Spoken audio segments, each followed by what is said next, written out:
Today we're going to be talking about using a blemish tool in Photoshop. Okay, so here we are in Photoshop. Here's our picture of our gray catbird, as stunning as it is. This view is actually cropped a little bit just because we won't be using this color slider for this type of adjustment. So if you look here, you'll see that because I took this photo through a window, that I actually got the reflection of the tripod I used in the picture, as well my window just being not the cleanest, as you see on the little spots on the bird.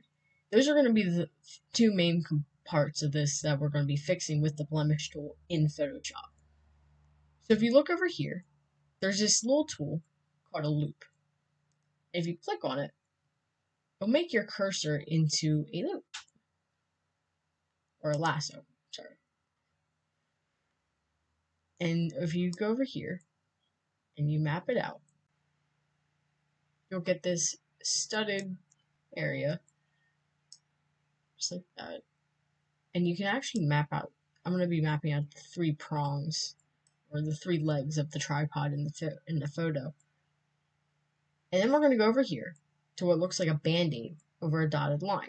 It's called also the spot healing brush tool, but it was previously called the blemish tool.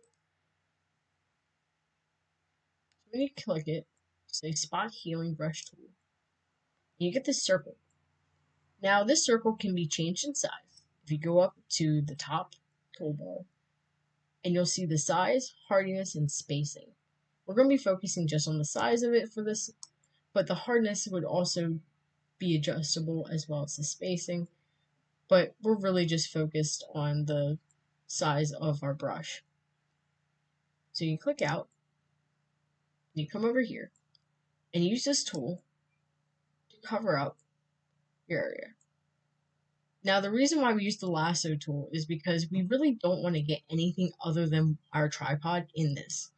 The blemish tool moves around other colors in the area in order to fill up the spot that you're trying to cover.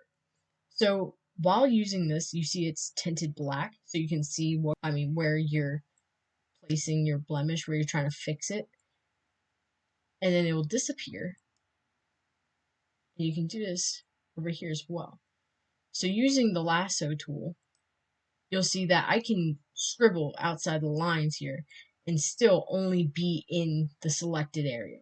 And this is really important, again, because you really don't want to do this over a wide area just because it will not blend as well as in smaller areas. You'll see how it's slowly coming together. Now it's over here that might get a little bit tricky because we have several different colors, we have several different areas, so you want to do it in little spots like I'm doing here. If you keep on doing it in smaller areas, doing smaller strokes, you're going to end up with a better result. Alright, and that looks pretty good. So what I'm going to do is press Control D, and it's going to deselect everything that I had looped. Now you see that you can't even tell that the tripod was there. Now we can use the blemish tool without the looping. All you'd have to do is hover over where you want to go and click.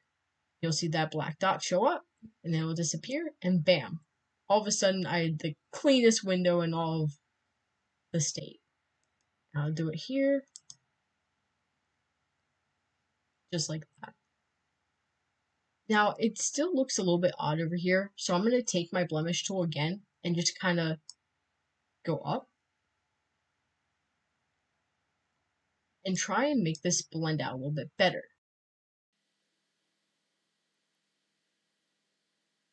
I'd say that's pretty good.